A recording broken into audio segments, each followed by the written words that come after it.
tu ne peux pas avoir le même langage que les autres. Dieu a interpellé Ézéchiel. Que vois-tu?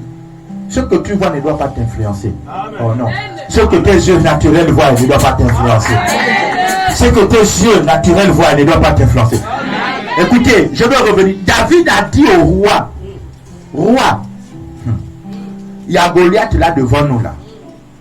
Mais dis-moi, qu'est-ce que celui qui va vaincre Goliath aura en retour? Écoutez, derrière chaque situation, il y a des avantages. Amen. Derrière chaque situation difficile, il y a des grâces cachées. Amen. Si tu n'arrives pas à vaincre cette situation, vous savez, il y a des situations, des gens qui étaient malades, quand ils ont vaincu la maladie, ça les a ouvert les portes de voyage. Amen. Hein?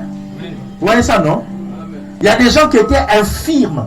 Quand ils ont vaincu le preuve de l'infirmité, ils ont voyagé. Amen. Hein? Vous voyez, non? Il y a un homme de Dieu, un évangile s'appelle Nick. Il a un autre nom là, Nick. Il n'a pas de pieds, il n'a pas de bras. Il a vaincu son complexe.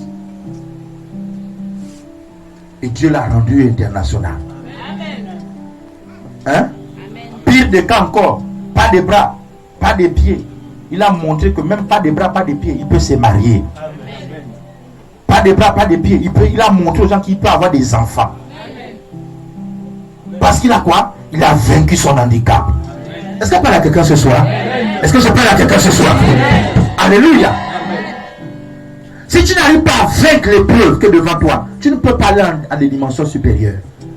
Il y a des gens qui sont toujours en situation de CP2. Encore que Ibako a dit que ce n'est pas n'importe qui fait le CP2. Mais il faut quitter le CP2 pour aller quand même au CP3. Alléluia. 3e année aujourd'hui. Alléluia. On appelle ça le C1. Amen. Alléluia. Pour aller à une autre dimension, tu as besoin de vaincre. Tu as besoin de renverser. Le ciel est fermé pour celui qui le veut fermer.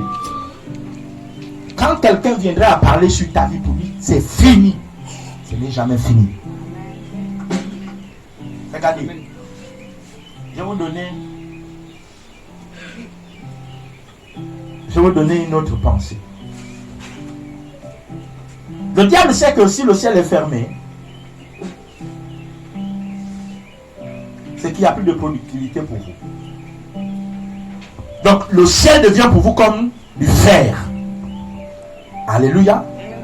Et si le ciel est fermé, c'est que la terre devient de l'airain. Si le ciel est fermé, c'est que la terre ne peut plus produire. Si le ciel est fermé, c'est que la foi de quelqu'un va baisser. Le diable sait que si le ciel est fermé, c'est que quelqu'un sera dans les soucis. Amen. C'est pas là quelqu'un? Amen. Si on ferme le ciel, tu vas rentrer dans les lamentations. Or, il sait que si tu rentres dans les lamentations, c'est une flèche que tu viens de recevoir. Amen. C'est pas là quelqu'un? Or, face à l'épreuve, face à la difficulté, tu dois aussi apprendre à parler. Le même texte de Jacques nous dit, il a prié, le ciel est fermé. Il a aussi prié, le ciel est ouvert. C'est pas là quelqu'un ce soir. Maintenant, toi tu as Jésus. Toi tu as le Saint-Esprit de Dieu. L'Esprit supérieur. Il a dit que l'Esprit qui est en nous n'est pas un esprit faible. Mais c'est un esprit fort. Alléluia. Il dit, jeune homme, je vous ai écrit parce que la parole de Dieu habite en vous. Et vous êtes fort. Et vous avez vaincu le malin. C'est-à-dire que avant même le combat, il dit vous êtes fort. Vous avez vaincu le malin. Avant la bataille, il t'a déjà déclaré vainqueur. Avant l'adversité, il a mis en lui sa parole de puissance. Est-ce que je parle à quelqu'un ce soir? Avant l'adversité, il a mis en toi les capacités qui te permettront de réussir. Mais le problème, est-ce que tu prends conscience de tes capacités?